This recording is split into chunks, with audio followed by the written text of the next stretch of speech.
Hi, everyone. Welcome to today's webinar organized by JetBrains.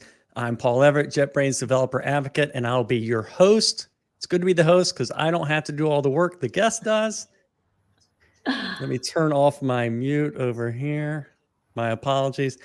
Today, we are so fortunate. We've been looking forward to this. We're really fortunate to have Ania Kubow, software developer, YouTube content creation machine, living in London, currently in Dubai, back from vacation in Spain a few weeks ago.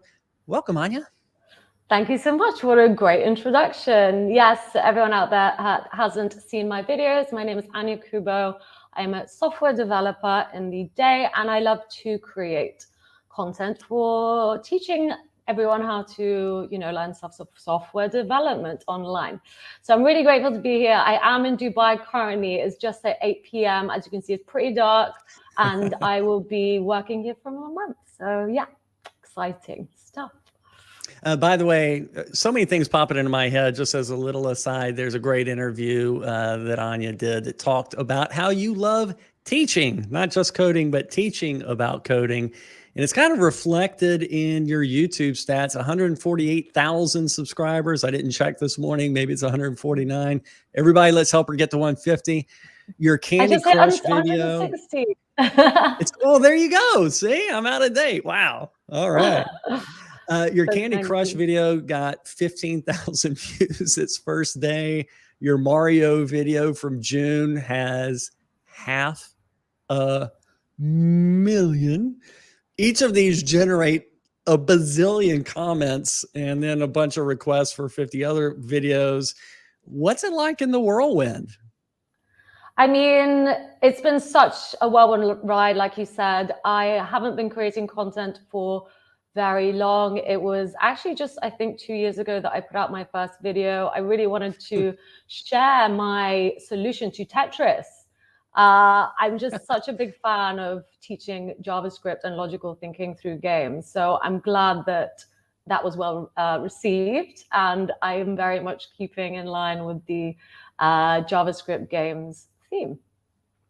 I think 20,000 of your subscribers are there for the surfboards, right? Yeah. Now that I'm in Dubai, I need some other background things. I mean, there's not many here. Now you need some portable background, right? You did a over 12-hour boot camp, a total feat of endurance. And as someone who does similar things, I noticed, I kind of really admired the structure of it, the little touches that you add in to help learning without being kind of overproduced or something. Most of all, you could have easily charged for it. And all the comments were like, why didn't you charge for this? Why didn't you charge for it? But you gave it away for free. I did actually give it away for free. I just thought it was really important, especially we were going through a very severe lockdown in London at the time.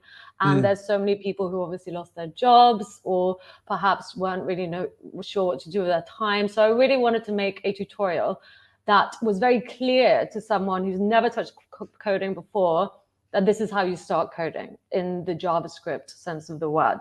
So I know there's tutorials sort of like learn HTML, learn CSS, and learn JavaScript, but how do you even know what order to do that if you've never tried coding before? So my goal was to make, from absolute zero to JavaScript coding course. And yeah, it was 12 hours. Obviously, it did take a very long time. I didn't do it in one sitting.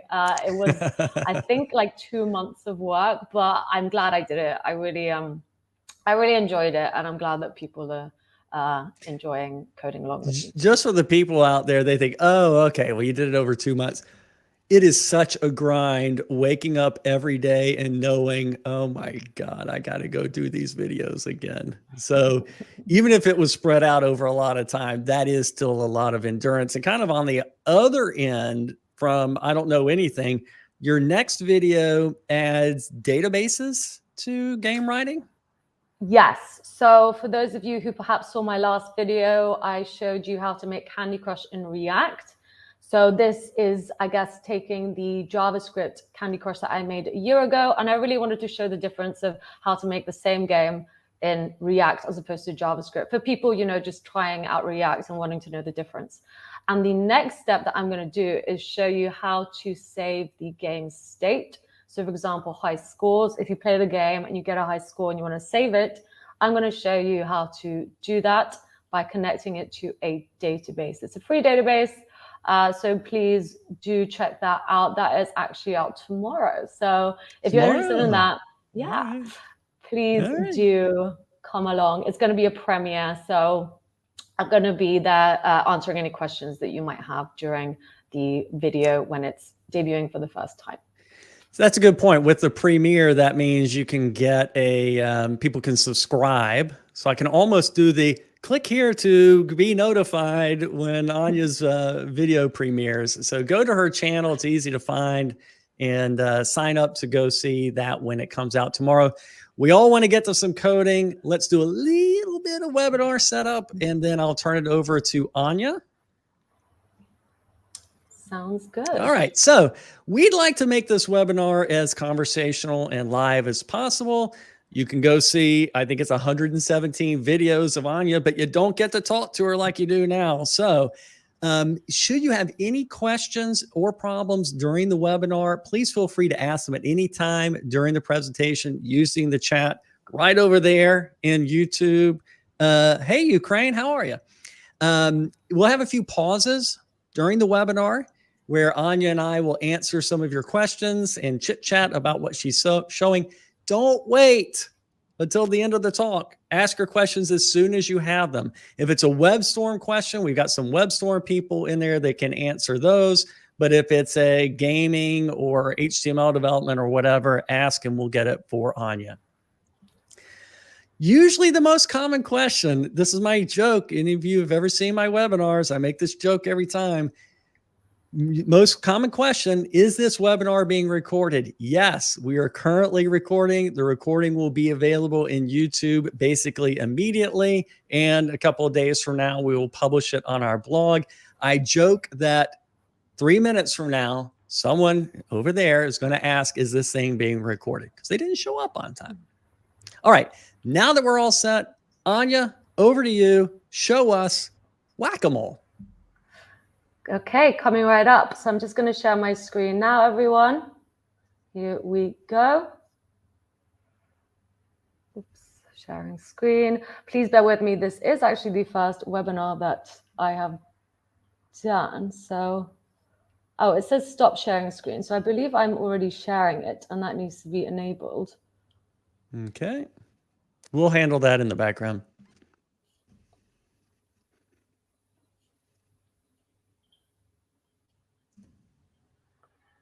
Everyone can see what I'm doing.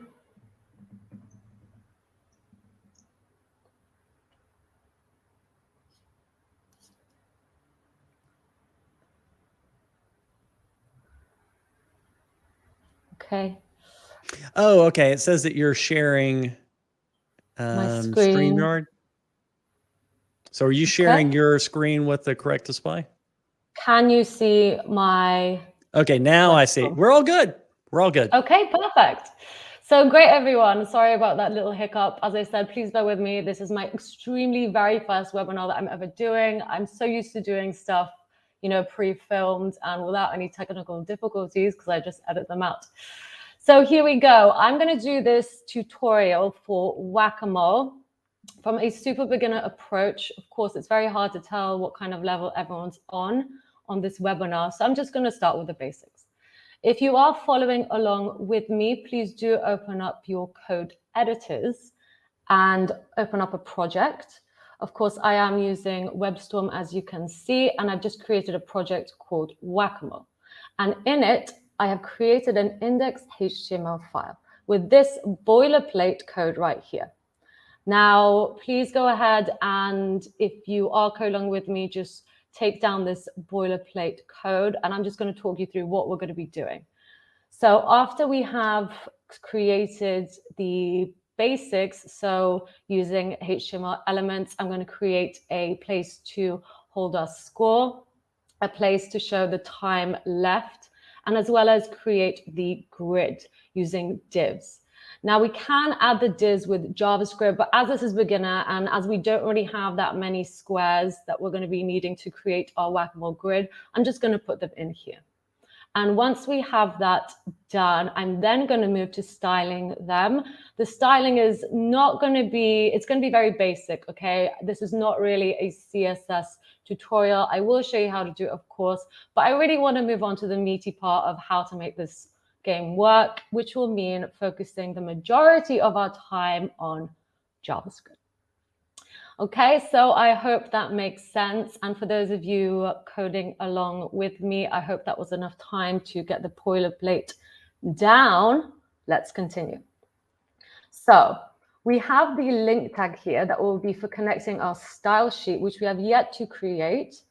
I also have a script tag here, and that will be to connect our JavaScript file, which of course we are yet to create. These are two things that we will do in due time. I just want to talk you a little bit more through what's here. We also have the title. Now, this title does not mean that this will show up in the browser. This will actually show up in the tab. So if you were to open this file up in the browser right now, as I have done here, it would be up here on the tab, which obviously you can't see as it's full screen. So that's what would show up. Now, the majority of what we're going to write, actually all of it, is going to be in between these two body tags and right above the script. So what I'm going to ask you to do now, well, let's just test it out. The first tag I'm going to use is an H2 tag. This is for headers, and it's actually the second smallest header down. If I used H1, this would be a lot larger. I'm not going to do that. I don't want it to be a large header. And I'm simply just going to write your sport like that in between these two tags. And if I save this file, so make sure to save that, and I go back to, so if you want to know how to open up this file in the browser, all you have to do is just go here, open in browser, and then select whichever option you want. You can choose the browser, you can choose the built-in preview for WebStorm. It is up to you. Another option is to just click here as well. Great. So now that we have that, I'm just going to reload this page. And there you go. Your score is showing up. So that is essentially how these elements work. We can add more to here. So for example, if I want to add another H2 tag, and then this will be for the score. So say we want the score 0, that will show up. Okay, so this is looking good. I'm just going to leave that for now because I want to show you how to create a grid. So we've covered elements such as the text elements for headers. There's a lot more to here. Of course, I'd love to give you a whole HTML course, but I'm very conscious of time. This is a bit of a crash course. So now I'm going to show you another element called a div. And these are really the building blocks, okay, of HTML. It's essentially, a div is essentially, if you look on any website, everything's made up of divs. And these are rectangles. And then we use styling to change the shape of these rectangles. So if I say that my rectangle is 50 pixels high and 50 pixels to the left, it becomes a square. I can also round off the size to make it a circle, and so on. So these are really the basic of basic HTML. So if I now make a grid, to make a grid, I'm actually going to make a div, and I'm going to give this div, say we want our grid to be made up of 3 by 3 squares. I'm actually just going to create 3 by 3 is 9. So I'm going to put in 1, 2, 3, 4, 5, 6, 7, 8, 9. So there we go, 9 divs. Okay, so there we go. I'm just going to save that. Now, what do you think will happen if I go to the browser? I'm just going to go over there now. I'm going to reload the page. Oh, we don't see anything. This is because the divs don't have any styling. Okay, so this is going to be part 2.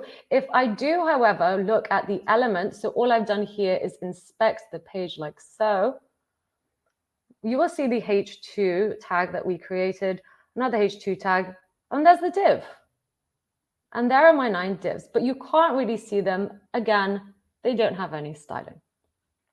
So I think maybe now, so this is the bare bones of what we're going to do.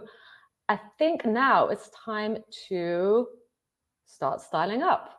Actually, let's just do one more thing while we are here. We've got the score here. I also want to be able to display the time left because I want there to be a countdown, okay? I want to count down the amount of time we have left, the amount of time we have to whack the moles. So there we go, there's time left. I'm going to save that. And do we have any questions at this point? Maybe this is a good time. I can't see the questions. So Paul, if there are any questions, please do let me know. Let's take a small pause. Sure. No questions in yet, but to help frame this for people, if they want to follow up later on some of these basic concepts, do you have any videos in your library that kind of like focus on the fundamentals of CSS or HTML? Yeah, of course. So the 12-hour bootcamp is a perfect one for this because Oh, good. I explain exactly. Obviously, I gave you like a crash course in this boilerplate, but I go through all the elements pretty much. So the majority of elements that exist, I cover the most popular ones. So if you do, I think it's about 2 hours, maybe an hour to learn the HTML stuff. So it is really in depth. And then move on to the CSS part, which is again, like I think maybe like 3 or 2 hours. So Right. I would definitely recommend watching that bootcamp. Fantastic. I know that a lot of things like this really kind of jump straight into the power users. And so it's cool that you've got a really great resource for people who truly are asking what's a div. Okay, great. Yes, like I said, I'm really sorry for those who know the HTML. I just want to make sure that no one's sort of left behind. Nope, this is fine. Great. Wonderful. So here we have our HTML, and now it's time for the styling. So to do the styling, the first thing you need to know, well, let's go ahead and create a CSS file in the root of my project. When I say root, I just mean it's in the very, like, what's a good way to say root? In the bottom of the project, so it's on the base level. So I'm going to do that. I'm simply going to create new, and then I'm just going to select the style sheet, and I'm going to call this styles, and then I can just click CSS file. So just like that, I have essentially created a CSS file. I'm telling my IDE this is a CSS file thanks to the CSS extension so that it knows to treat this like a CSS file. And to add styling to elements or tags or whatever you want to call them, I'm going to do this by giving them classes. So if I go ahead, let me think how I want to do this first. Okay, I'm going to give this a class of grid. So this is how you give a class. I've given this div a class of grid. And if I want to now pick out this div to style it, so I'm going to save this. I'm simply going to go to here, and to say I want to pick out a class, I use a dot. So dot class, dot is for class, and I'm just going to type grid. So this essentially means that I want to pick out a class. This is a class of grid. And to style it well, let's go ahead, and for now, I'm actually just going to give it let's just give it a color just so you can see what's going on. So I'm going to say background color red because red is very obvious. And then let's give this a width of 600 pixels. Oops, if I can only spell. Width 600 pixels. Height of 600 pixels. So you guessed it, we are making a square, as I alluded to before. And if we go look here and reload the page, oh wait, that does not work, class grid. I forgot to do one crucial thing, and that is link the style sheet to the index.html file. So that is very important. Let's go ahead and do that. Otherwise, the styles won't be picked up. So that is how you do it. I would simply put the path to my file. And because we're both in the root, I simply just put the file name. So now if I reload, there we go. It's a very large square, but you get the idea. So I'm just going to make this a little bit smaller, not larger. Okay. So we've got the red square, and now I want to style all 9 of the divs that live inside this red grid, okay, so that we make a grid. So I'm going to do this easily, just like we did with class grid. I am going to add class, and then let's just call this, what should we call it? Let's call it square, I guess. Why not? That's what we are doing. So let's give this the class of square. Let's give this the class of square. You can reuse classes. And this just means that whatever I write as the class of square will be applied to all 9 of these divs. So let's save that. And once again, let's grab the dot for class square, the class of square. And I'm going to give it a height. Well, if I want 3 by 3, I essentially need to get this and divide it by 3. So 200 pixels. And then width, 200 pixels. And that is looking good. I'm actually going to give it a border as well. So if I go border and do solid black, by the way, there will be time for questions after we do the styling as well and move on to the JavaScript. So this is how this is a shorthand for giving a border. All I'm saying is that I want the border to be solid, not dotted, the color black and 1 pixel. So now let's once again go and reload. Okay, so we are getting 9 divs. But this is the default positioning for divs. They stack over each other. I don't want this. I want them to go 1, 2, 3, 4, 5, 6, 7, 8, 9. So I could do this easily. All I need to do is give some styling to the parent, because this is the parent of these. These are the children. I've got 9 little children. And I would use display flex wrap. And now if I refresh this, okay, because we've given a border and the border is 1 pixel, they're stacking, but they don't fit in this square. So I'm going to have to add 1 pixel, 2 pixels, 3, 4, 6 pixels to the width here and the height here to make sure to account for this 1 pixel border. And let's reload. And there we go. So we've got our grid. Great, right? We've got our grid. Let's carry on. So now I'm going to do one more thing here because I've just talked to you about classes. I also want to talk to you about IDs. So if I want to start picking out elements so that I can essentially pick them out in our JavaScript, I could pick them out by classes, sure, or I could use IDs. So IDs, unlike classes, you can only use them once. I'm actually going to give all of these squares an ID. So for example, I'm going to give this the ID of 1, this the ID of 2, 3. So I'm giving these IDs so we can know exactly which square we are in when we start working with the JavaScript, okay? Because we want to know which one we are in, and we want to know which one the mole is in, and so forth and so forth. So this is why we are doing this. This is the purpose of this exercise. And I'm also going to use an ID actually to pick out this H2 tag so that we can override the 0 in our JavaScript and replace it with the time we have left. So I'm going to give this the ID of time left like so. And let's go ahead while we're here and just give this the ID of, great. So this is now officially all of our HTML and our CSS done. The next part now will be to start adding some JavaScript to give this some functionality. Because at the moment, I mean, this is great, but it doesn't really do anything, right? This is where JavaScript is going to come in. So before we go to question time, let's go ahead and just create a JavaScript file. Again, in the root of our project, I'm going to call this app.js. So I can do that, or I can simply create a JavaScript file. It's totally up to you. As long as you have docs and the extension, then that should work. We are now treating this as a JavaScript file. And let's just go ahead and link this. So this is how we link the JavaScript file. We do so with the script tag, and we make sure it's at the bottom. So after all of this has been read, we then want to put the script tag. Great. before we move on to the JavaScript, are there any questions about what I've done so far, or is everyone sort of familiar with what I've been doing?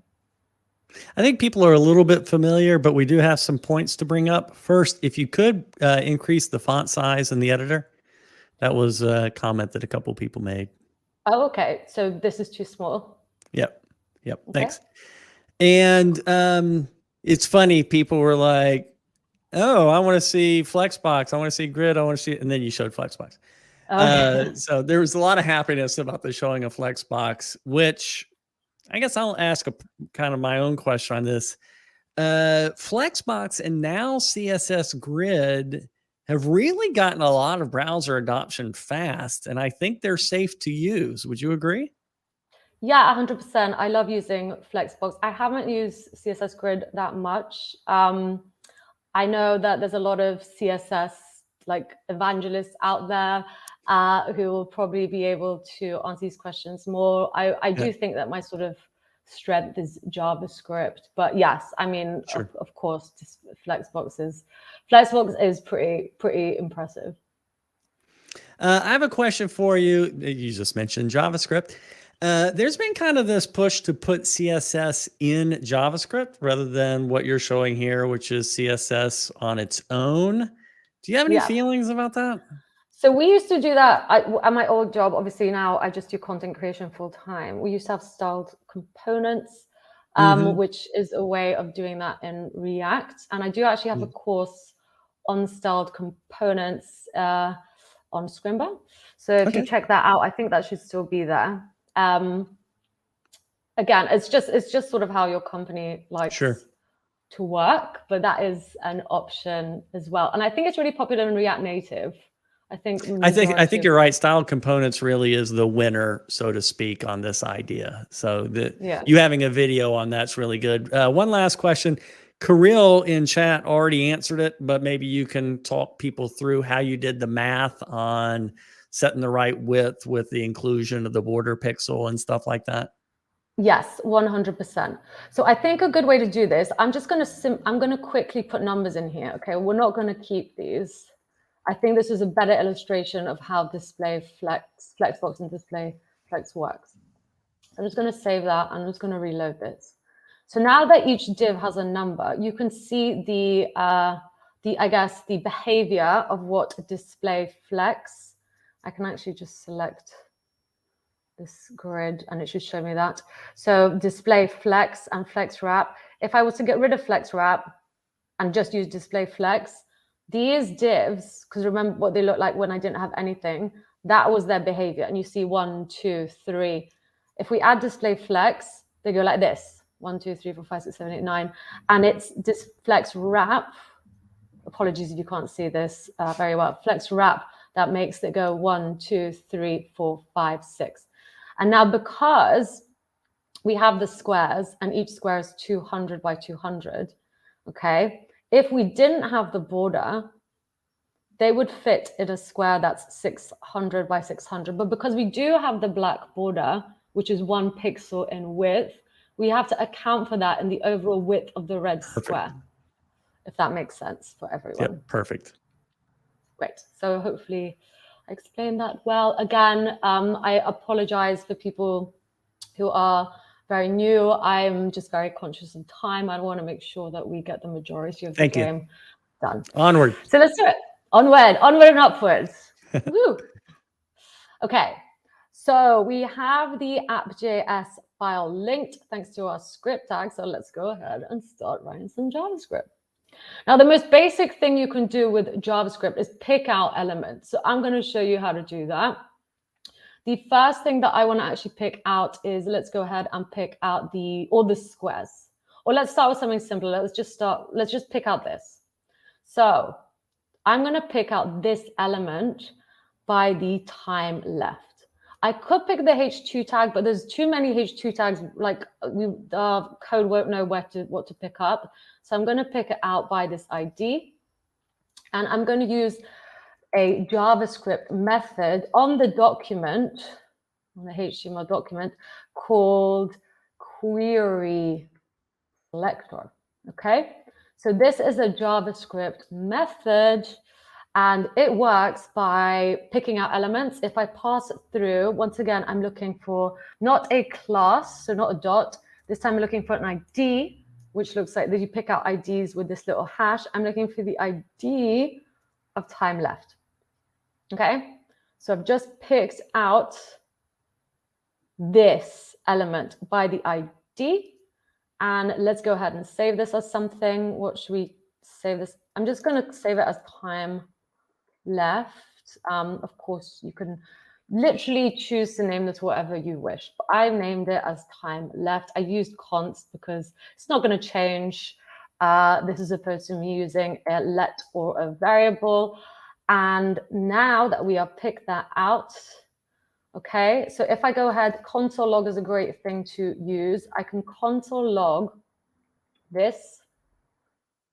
And if I now look, so once again, let's reload. In the console log, ta-da! So we now know, so see if you can see this H2 tag with the ID time left. We have literally picked this out. We picked out the whole thing by the ID, thanks to document query selector. And then we saved it as this, and then we just console logged out to figure out what it is. So now that we have done that, let's pick out a few more things. I'm actually going to pick out, so once again, use document query selector. You can use get LMID, by the way. There's other things to pick out. This is my favorite one. And I'm going to pick out the ID of score. I believe it was the ID of score. Yes. Okay, score. So I picked that out. And once again, let's save this as something. I'm going to save this as score display. Okay, so I'm literally just picking out things that are important to me for the game. And the last thing that I'm going to do is pick out all the squares. So once again, document, query selector, but this time, because I want to pick out more than one thing, I'm going to use query selector all. And I'm going to pass through, this time, the class of square. So what I am saying now is I want to pick out everything with the class of square. And we know that that's these 9 divs.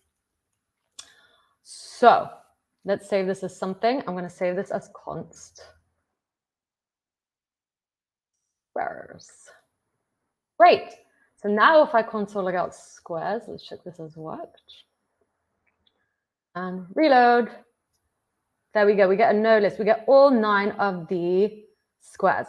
We start counting in computing language from 0. So even though it says 8, we have 9. Okay, that's just the index numbers. Great. Cool.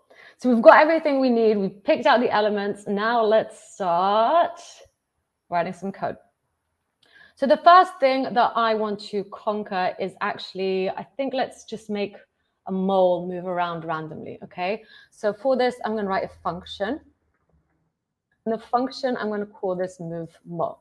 And all I want to do is move a mole randomly in the grid every, let's say, 500 milliseconds or so, okay?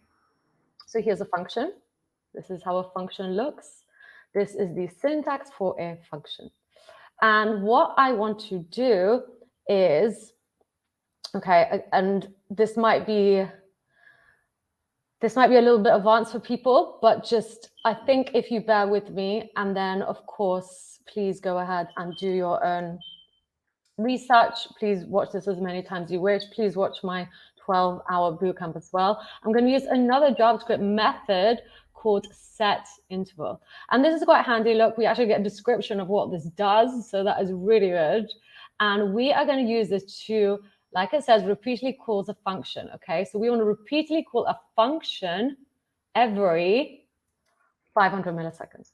So the first parameter I pass through into this method is going to be a function. So I can literally just write function if I want, just like so. So same syntax, see function, function. This one's an unnamed function because it doesn't have a name, whereas this one has a name. So I'm passing through a callback function. This is officially called. And I'm saying I want to call this function every 500 milliseconds. Okay, so this is how setInterval works. And I put it inside a function. Once again, apologies if maybe this is a bit advanced for some people. It's very hard to know what level everyone is at. Okay, great. So what do I want to happen every 500 milliseconds? Well, let's just check this is working at the moment. So I'm just going to console log bip, bip, bip, I don't know, bip, bip. And I'm going to call this function. So all I'm going to do is get the function and call it. I'm calling it by adding this. Okay, once again, let's reload. Bip, bip, bip, bip, and it's bipping every 500 milliseconds. So we know that's working, but what I want to do is actually add a class of mole randomly to each of these, to these squares. So let's write a class of mole. For now, I'm just going to say that mole is background color black. Okay. And we haven't added this to a div, but we will add this to a div using JavaScript. So all I'm going to do is get a square. Now we can get the square. So this is some array work. If we get these squares, and if I pass through a random number into the squares, so essentially we are treating this as an array, even though it's a node list. So to pass this a number into here, so it retrieves back a random div, I would simply put in a random number. And to get a random number, to const random number, I'm going to use another JavaScript method called math random. Again, I'm not making this up. This is a JavaScript method. If you go over it, you will see exactly what happens. It will return a floating point. So essentially, it will return back any number from 0 to less than 1. So if that's true, and we multiply it by these squares, again, we are treating this as an array. It's a node list, but we will have the length property on it. So now this is actually a JavaScript property, and this will return the length, so exactly how many squares there are. So if we say that math random gives us any number between 0 and just under 1, and we multiply that by 9, essentially this random number will be any number between 0 and just under 9, right? And then if I use math floor on it, it will just round it down, because that number that is just under 9 could be 9.5. And if we do get 8.5, and if we do get 8.5, well, that won't work. It needs to be exactly 8.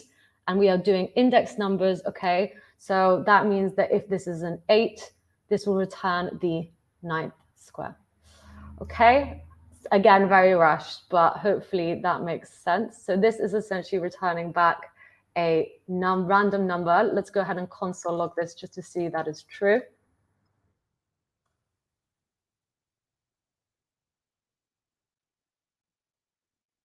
Now I'm just going to console log this out. So comment that out. So because this is an interval, this should essentially come back with a random number each time. Let's go ahead and reload this. 6, 3, 4, 1, and so on and so on. You will see it will never get a 9. It will always be 0 to 8. And we are going to pass that through into here by index. So if we get a 0, I want it to retrieve this square. And if we get an 8, I want it to retrieve the square with the idea of 9.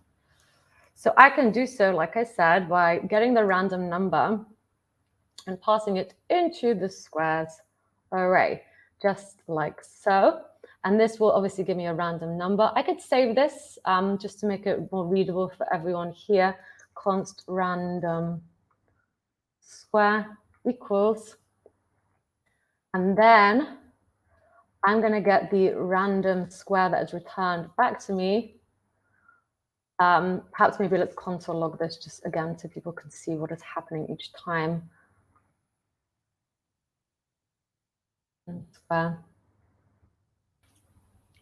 See? The whole div, the whole div, the whole div, the whole div, and so on. Great. So we are going to grab that whole div and use a JavaScript method to add a class of mole to it. So like I said, we're going to be adding this class, but using JavaScript. So I'm going to get the random square class list add mole. Okay, I'm adding the class of mole. So again, let's check it out. Reload. So now, ta-da, we are adding the black class of mole to all the squares. So this is looking good. It is random at the moment. However, we want the squares to clear each time. Otherwise, the whole square is going to be black, and we don't want this. We can also, if you really want to neaten this up, I could just grab all this and put it in here. It's essentially the same thing as we just wrote, just one line instead of two. And before this runs each time, I actually want to clear all the squares of any class. So I'm going to do so again by grabbing the squares, so all the squares, and using a JavaScript method of for each. So for each of the squares, for each, this is the syntax we're using for each. So for each of the squares that exist here, so I picked up all the squares, and for each square, so I can call this square, this is the syntax for each square that exists in squares, I want to get class list remove mole. So you can call this whatever you wish, by the way. You can call this Bob if you wish. It doesn't matter what you call this, okay? Because whatever we put here just means any item that lives in here. So I'm going to put that back to square. It's more readable. So now what's happening is each time this function is called, we remove any class of mole from all of the squares, and then we randomly add it to one of the squares. And then we remove them all again, and then we randomly add one. So let's check it out. Boom, boom, boom, boom, boom, boom. So great. Part one is done. We are getting the mole move randomly all over our grid. Okay. So we've got about 70 minutes left. I think we could do this. The next part is, so I think this is good. I think the next thing that I want to do is write the code for what happens when we click on one. Okay, so obviously we're not clicking on too slow, but if we clicked on one, we will want the score to increase to 1. So to do this for all the squares, I'm going to use another JavaScript method called add event listener. And I'm going to add the JavaScript method of add event listener so we can listen out to any time we click any one of these squares. And if we do click on one of the squares, well, we want a function to happen. So we want to write a function. We want something to happen. So let's carry on. I think this is good for now. So I'm just going to leave that there and move on to the next bit. We can maybe make this a little bit bigger, just for those who maybe can't see. And I'm actually just going to put some spaces here so we can, okay, great. So in this next bit, I'm actually going to grab all the squares again. And once again, use for each that we just learned. For each square that exists in these squares, so this is the syntax again, for each square that exists in the squares, what do I want to happen to this square? Well, I want to use the JavaScript method of add event listener. And there we go, there's the description for you. The syntax for this is we're going to put in a, so if I put click, there's many different things you can pass through here. We can put mouse over, mouse enter. I'm just going to choose click because that's what I want to listen out for. I want to listen out for clicks on the square. And then in here, I'm just going to pass through another callback function. So there we go. Once again, we are passing through a click and a function. Okay, so there we go. So if I click, I want to call this function. And what I want to happen is, well, I think we need to get the ID of whatever square we clicked on, right? So if square ID, because you can access the ID of the square with this, okay? So I'm getting the element and I'm accessing its ID, okay? And if the ID is equal to wherever the mole is. So let's go ahead and actually, we probably need to save wherever the mole is here. So I'm actually going to use a variable for this and write let mole position, if I can spell position. And I'm just going to leave it blank for now. So I'm just going to leave it empty. This has no value at the moment. However, I'm actually going to, so for whatever random square we are adding the class of mol to, I'm going to get the random squares ID. So we just learned how to get the ID of an element. And I'm going to save whatever value this is. So if it's a 1, a 2, or a 3, I'm going to save it to here, just like so. So we are getting the ID of the random square. We are saving it to mol positions, which is being saved up here. So if the mol is in position 2, that is now position 2. And if the square we click on is equal to the mol position, or positions, let's just do mol position, sorry, mol position. Well, then what do we want to happen? We want to add to a score, right? Because if they're matching, then we can get a score. So once again, just like I did up here, let's put let score equals 0 to start with. And I'm going to grab score, which currently has a value of 0, and the increment operator to add 1 to it. So this will add 1 to whatever value this is. Great. And once we have that, I'm going to grab the score display. So the thing that we picked out here, which is essentially this. I'm going to pick it out, and I want to override this 0. So I can do so easily by using another JavaScript method. Is this a method actually? It's a property, sorry. The property of this element, and I'm just going to replace it with whatever the score is. Okay, so let's check it out. Okay, so now let's try clicking the black square. Well, you'll see the score has increased. So let's go again, 2.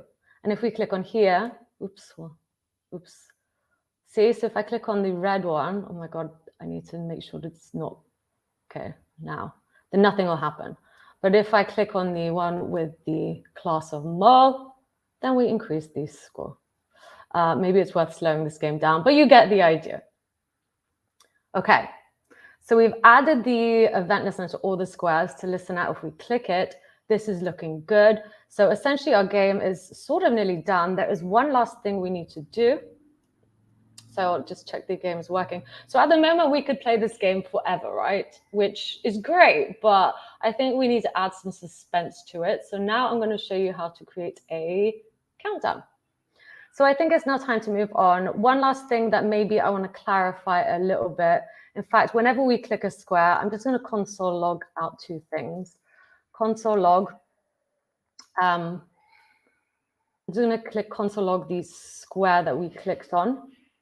Okay, just so everything's clear. I'm also going to console log out the square ID, just like so. So let's go ahead and do that, just so everyone's really clear of what's happening. So if I click this square, the square is, we essentially get the whole div back, okay? And by using .id, I'm literally getting this square's ID and the value that we assigned it. So once again, let's try this, click some different squares. Okay, so each square I click on, again, if I click on this last square, which we can see has the ID of 9 because we gave it that in a HTML. There we go, we get back the div with the ID of 9. And yes, and obviously the inner HTML of 9, and the square ID is 9. Cool, so hopefully that makes a little bit more sense. Let's carry on. Now, last thing we're going to do, and that is make the countdown. So I'm going to write a function for this. Let's call it function countdown. So I'm choosing to call it countdown like so. Okay, so what do we want to happen on a countdown? We want to use another set interval, right?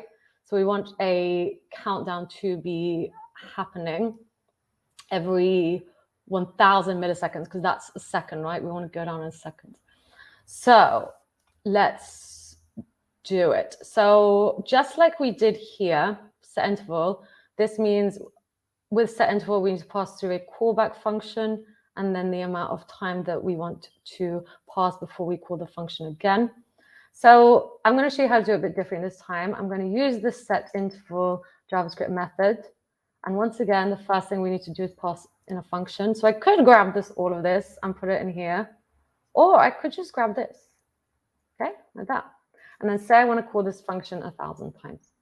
So you could do it either way. I'm just showing you a different way to do this. I think this is nicer and more readable than I did above, but I just wanted to show you a different way.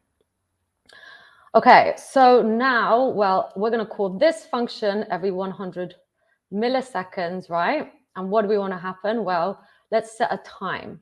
So up here, I'm going to say let current time, and we want to start at 60, current time. So this time, instead of using, let's grab current time again. Instead of using the increment operator, well, I want to go down. I want to go down by 1 each time. So if we do this, and I'm just going to console log current time, and let's reload. Boom, boom, boom, boom. So the number 60 is going down by 1 second each time. Great. But now let's actually display this in here. So I'm just going to get the element with the ID time left, which we have saved as time left. And instead of console logging it, I'm just going to get time left and use inner HTML and just put current time. So when we refresh this, this will be 60, but then we're going to override it with the new values. So 59, 58, 57, 50, and so on and so on. Great. So that is going to count down. But when we hit 0, it will carry on going, go -1, -2. We don't want that. We want to clear the timer if it hits 0. So I can do so by saying if current time suddenly equals, we can do strict equals if we want, it's up to you, 0. Then I want to clear interval, and I want to clear the countdown. So let's go ahead. We need to save this as an ID so we can pass it through and clear it. That is how you would clear intervals. So I'm going to actually save this as at the top. Let's call this countdown timer ID, and I'm going to leave it blank. So now it's blank at the moment, but then we're assigning it this value, and then I just want to clear it if current time gets to 0. So actually, I'm just going to make this smaller. Let's make it 5 seconds because we don't want to be waiting for 60 seconds to test this out. Reload. 4, 3, 2, 1. Great. And that is now cleared. But the other thing we want to start working is this mole going around everywhere, right? So again, let's save this interval as something. Let's call it mole timer ID. I'm going to assign it this value. And then I'm going to use clear interval again and pass through the mole timer ID. So once again, let's check it out. 4, 2, 1, 0. And it stops. Wonderful. So this is looking really good. I mean, yeah, let's put it back to 60. We still have some things to do, I'm sure. I'm just going to if this works. So, oops, we'll try to click it. Come on. 1. Okay, 2. I'm just checking that it, okay. So the score is working. We are getting a point if we click on it, and the time's going down. And when it gets to 0, the time is going to stop counting down, and the mole is going to stop moving. Wonderful. Now we have 6 minutes left. Do you want to know how to add an image, or do you want to start asking some questions? Because it is totally up to you, everyone. If you'd rather just go into questions about what I've done, then I'm happy to do that. Or if you want me to show you how to add an image, then I'm happy to do that too. We do have questions. We do have some wrap-up things to do. Okay. But if you want extra time, you're the guest. I'm happy to answer the questions. And to be fair, I'm not even sure I have a more image handy. Okay.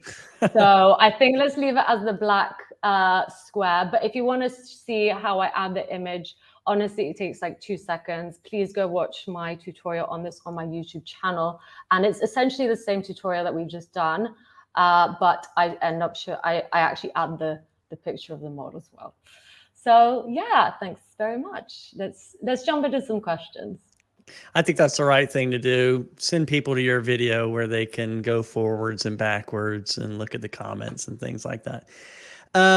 We had some really good comments. Going back to the CSS, Kirill gave me a "Today I Learned" thing that I didn't know on the box dash sizing attribute. Instead of the border box and all that stuff, you can set it to dot square or something like that. And it will include the width of the border in the calculation of the box size, I guess. That is something that I actually haven't used before, but that is very handy. Indeed, indeed. Trying to, in your head, always put on +1 or whatever is kind of exhausting.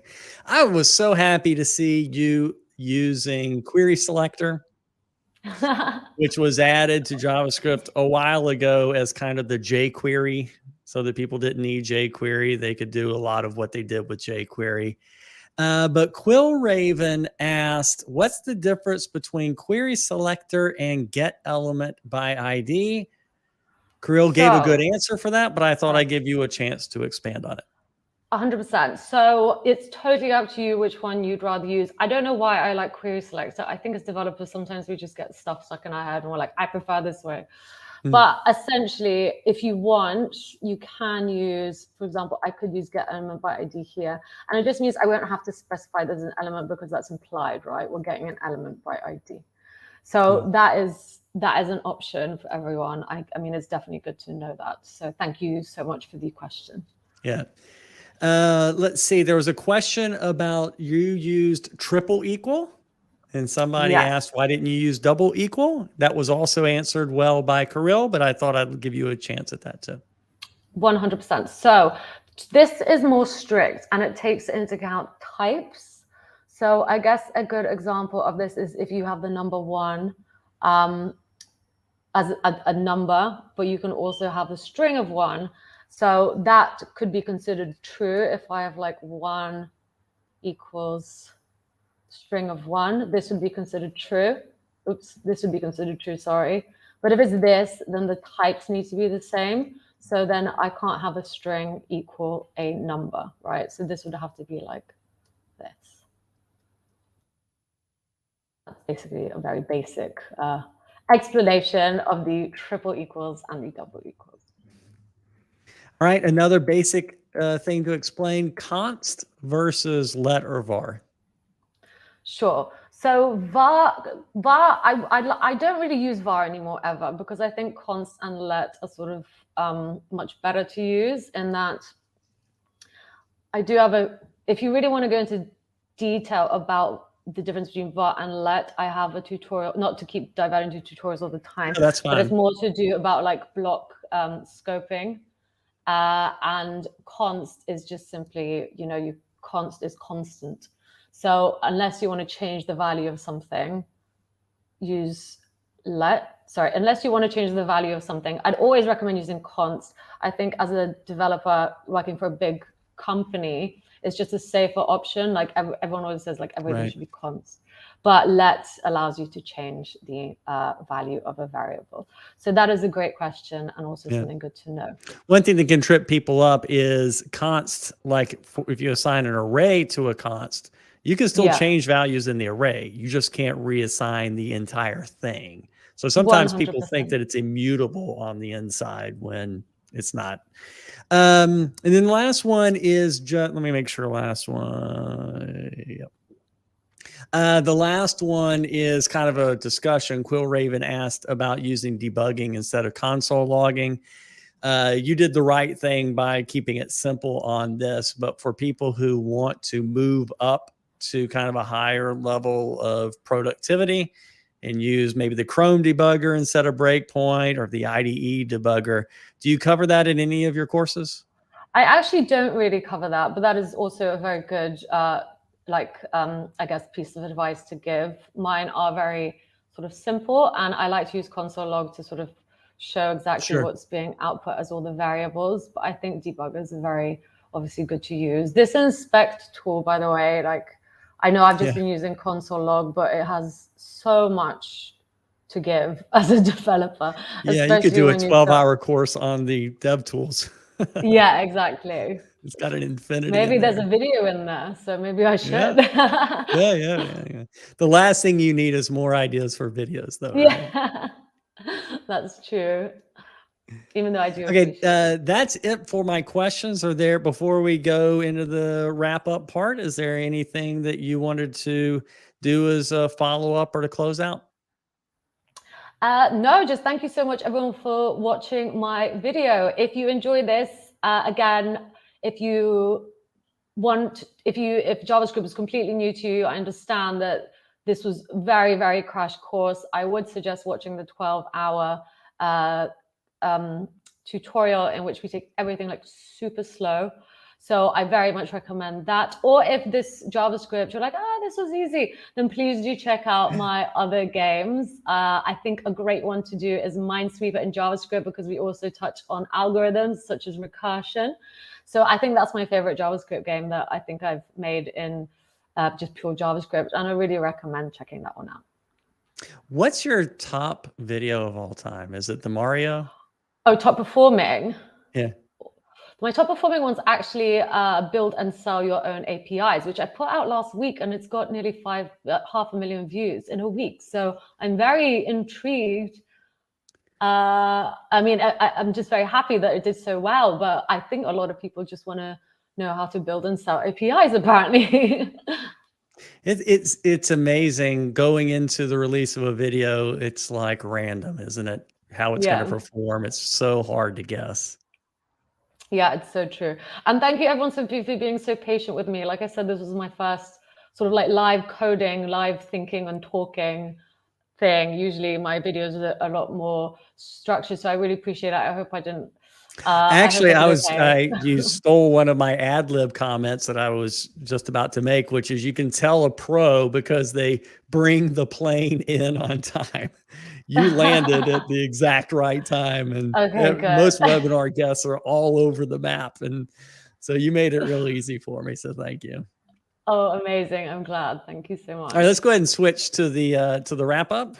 So back to my slides. A big thank you, Ania, for showing the learning and the teaching of JavaScript, HTML, and CSS while keeping things fun, because you know what's fun? Games are fun. You know what's not fun? Fibonacci numbers. So thank you for teaching us in a way that's really fun. And I guess I should just say thank you for all that you do on your channel and the passion you have for helping people, especially people. There's a really big bottom of the pyramid, and a lot of us that have been around for a while forget about them, and we aim our videos at the top of the pyramid. So thanks a bunch for doing that. Like we said at the intro, you were in Spain a month ago. You're in Dubai now. What's your next port of call? I'm going back to London, actually. So I'll probably be in London and then perhaps go back to Poland for Christmas, where most of my family is. So that is what I will be doing. Oh, great.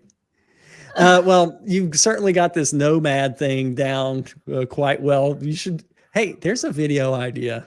How to do the digital nomad thing. So let's go ahead and do a little bit of a wrap up. I'll do a little bit of a promo for something for us from JetBrains. You know, we talked with Ania about this beforehand to make sure that that she was okay with it. Ania has a incredible video library about teaching programming. It's not just web stuff like we saw here, but blockchain and algorithms and IPFS and stuff, 117 videos. We at JetBrains also do teaching resources such as this webinar, but more specifically, we have a learning platform called JetBrains Academy, hands-on platform for learning to program. You should kind of think of it as a complement to video courses. It's more like courseware, structured learning, hands-on, project-based. It has code review, personalized study plans, and part of it is directly integrating in our IDEs. So you're typing in our IDEs to complete a lesson or something like that and get graded. Seriously, it's really pretty cool. And guess what you get at the end? A certificate. So we have a front end track for HTML, JavaScript, CSS stuff, free of charge, free. Everyone loves free. So just follow the link, which we will paste in chat, but which is also on my screen. For this topic and for WebStorm webinars, if you want more information on what we're doing, we're always doing some cool stuff. Saw something this morning regarding Dino that I thought would be cool. So if you want to see it when it comes out, go to our website at jetbrains.com/WebStorm. You can check out WebStorm, find out about releases. Who's in a release final cycle now? That would be WebStorm. Find out about events such as this webinar. Go see what we put on our blog. We would love to have feedback about this webinar, and we'll pass it along to Ania as well. So feel free to contact us on Twitter, or even better, please, in the after webinar survey, which we should email out in a little bit. That's all from us today. Thank you to our esteemed guest, Ania, and even more to our esteemed viewers for joining us. A lot of you stayed all the way to the end. Hope you have a nice day. Thanks, everyone.